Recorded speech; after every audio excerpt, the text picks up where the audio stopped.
만약 내일 전쟁이 난다면 상상만 해도 끔찍한 질문이죠. 최근 한 군사 전문가의 발언이 화제입니다. 북한은 전쟁이 나면 오래 버티지 못한다. 정말일까요? 아니면 허풍일까요? 오늘은 감정이 아닌 숫자로 이야기하겠습니다. 공식 자료로 본 한반도 군사력의 진실. 먼저 충격적인 한 장의 그래프를 보시죠. 2025년 세계 군사력 순위입니다. 대한민국 당당히 5위. 북한은 어디 있을까요? 무려 34위입니다.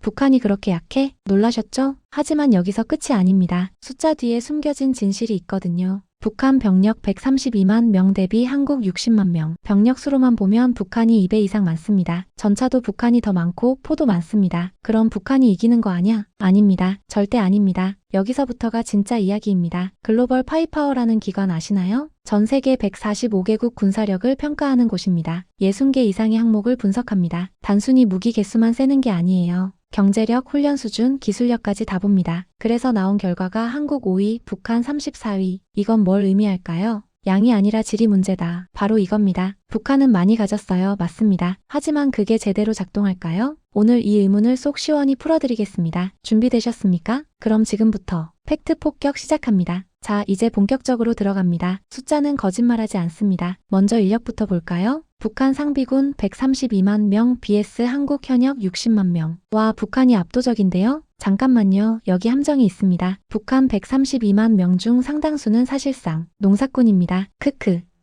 네, 놀라지 마세요. 북한군은 농사도 짓고 건설도 합니다. 군인이 아니라 거의 노동자 수준이에요. 반면 한국군은 어떨까요? 현역 60만에 예비군 310만 명. 진짜 전투 가능한 병력은 한국이 훨씬 많습니다. 그리고 여기서 중요한 게 있어요. 훈련 수준입니다. 한국군은 1년에 실탄 사격을 몇 번 할까요? 최소 수십 발에서 수백 발입니다. 북한군은요? 탈북자 증언에 따르면 평생 10발도 못 쏴본 병사가 부지기수. 헐, 그럼 총 쏠 줄이나 알아? 바로 이게 문제입니다. 이제 장비를 볼까요? 전차부터 시작합니다. 북한 전차 수는 많습니다. 하지만 대부분이 1950년대에서 60년대 구형 T-55, T-62 같은 박물관급 전차들이죠. 그게 지금도 굴러가긴 해? 굴러가긴 하는데요, 한국 K2 흑표 전차 앞에서는 종이 호랑이.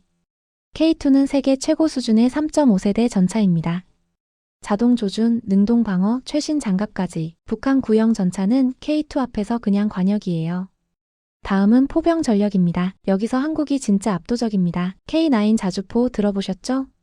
세계 1위급 성능입니다. 폴란드, 호주 등 선진국들이 줄 서서 사가는 무기. 사거리 40km, 분당 6발 발사. 북한 방사포는요? 발사 속도도 느리고 정확도도 떨어집니다. 아니, 그럼 북한은 뭘 믿고 큰 소리야? 이제 핵심으로 들어갑니다. 공군력 비교해볼까요? 한국 항공기 1592대 대비 북한 860여 대. 여기까진 그럭저럭 비슷해 보이죠? 그런데 내용을 보면 기절합니다. 한국은 F-35 스텔스 전투기 보유국, 전 세계 17개국밖에 없는 5세대 전투기예요. 북한은요? 미그-21, 미그-29 같은 구식 전투기. 이게 얼마나 차이 나는데? F-35는 레이더에 안 잡힙니다. 보이지도 않는 전투기가 일방적으로 공격하는 거예요. 북한 전투기는 뜨는 순간 격추당합니다. 크크.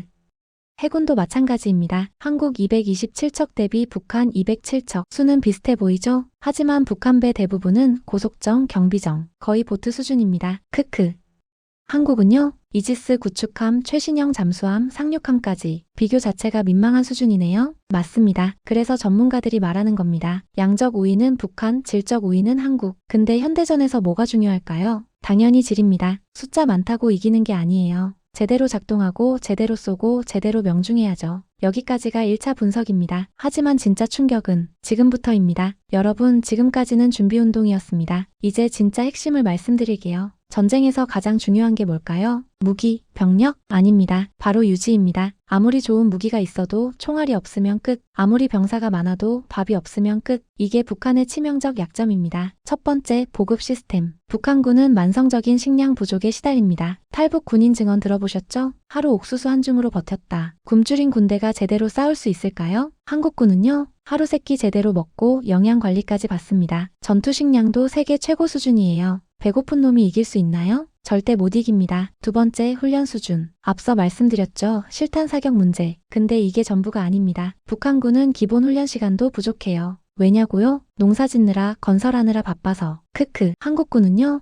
최신 시뮬레이션 훈련까지 합니다. 가상현실로 전투 연습하는 수준이에요. 이건 게임이 아니라 찐 훈련인데 맞습니다. 세 번째, 경제력. 여기서 결정타가 나옵니다. 2024년 기준 한국 GDP 약 1조 9천억 달러. 북한은요? 약 340억 달러. 계산해보세요. 무려 58배 차이입니다. 헐, 58배요? 네, 58배. 전쟁은 돈 싸움이기도 합니다. 미사일 한 발 쏘는데도 돈이 들어요. 전차 굴리는데도 기름값이 필요하죠. 북한은 그 돈이 없습니다. 장기전, 꿈도 못 꿔요. 그리고 여기 결정적 증거가 있습니다. 우크라이나 파병 북한군. 러시아가 정예부대라고 자랑했던 애들. 현장 반응이 뭔지 아세요? 이게 정예부대라고. 장비 상태 엉망, 전술 이해도 바닥, 심지어 탈영병까지 속출했습니다. 아니, 정예부대가 도망가? 실화입니다. 북한 최고의 부대가 이 정도예요. 그럼 일반 부대는 어떨까요? 상상에 맡깁니다. 전문가들은 이렇게 말합니다. 북한은 전력 유지 능력이 없다. 초반 몇 시간은 버틸 수 있어도 그 이유는 붕괴. 보급선이 끊기는 순간 끝. 숫자로 보면 북한이 많아 보입니다. 하지만 실제로는 한국이 압도적. 이게 오늘의 결론입니다. 그런데 말입니다. 여기서 한 가지 빠뜨린 게 있죠? 바로 핵입니다. 북한의 비대칭 전력. 오늘 다룬 글로벌 파이파워 순위는 재래식 전력만 평가합니다. 핵은 포함 안 돼요. 만약 핵을 넣으면 어떻게 될까요? 당연히 순위가 올라가겠죠. 이게 북한의 진짜 위협입니다. 재래식 전력은 한국이 압도적. 하지만 핵이 있으면 얘기가 달라져요. 그래서 한국도 준비합니다. 킬체인 한국형 미사일 방어체계. 북한이 핵을 쓰기 전에 무력화하는 시스템. 우리도 만만치 않다는 거죠? 맞습니다. 그리고 가장 중요한 것,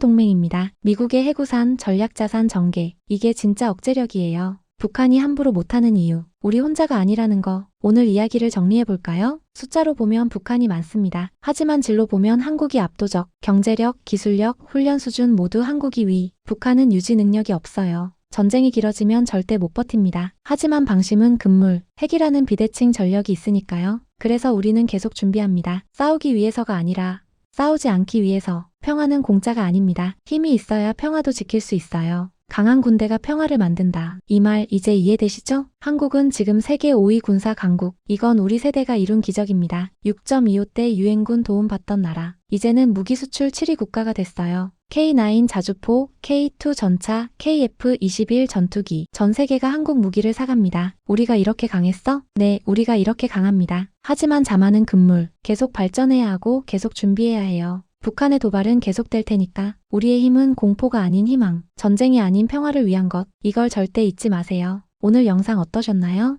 유익하셨다면 구독과 좋아요 부탁드려요. 여러분의 작은 클릭이 더 많은 분들에게 희망을 전하는 힘이 됩니다. 다음 영상에서는 더욱 놀라운 이야기로 찾아뵙겠습니다. 한반도 평화 우리 함께 지켜나가요. 감사합니다.